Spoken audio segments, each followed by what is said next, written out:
मराठी समाजाला एसटीचं आरक्षण असेल तर महाराष्ट्र सरकार सुद्धा या बाबतीत विचार करेल आणि हा विचार करायला मी या ठिकाणी नक्कीच आपल्या सर्वांच्या सोबत आहे. हा माझा व्यक्तिगत लढा.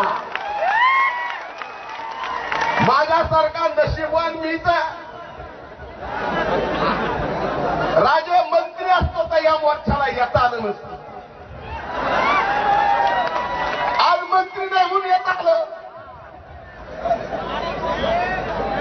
पण नशीबवान यासाठी आहे की या महाराष्ट्रातल्या छोट्याच्या छोट्या समाजाच्या आरक्षणापासून मराठा समाजाच्या, धनगर समाजाच्या आणि वेगवेगळ्या समाजाच्या सुद्धा आणि आज बंजारा समाजाच्या आरक्षणात सुद्धा लढाईला मला इथं उभं राहता येतं याच्यासारखं नशीब.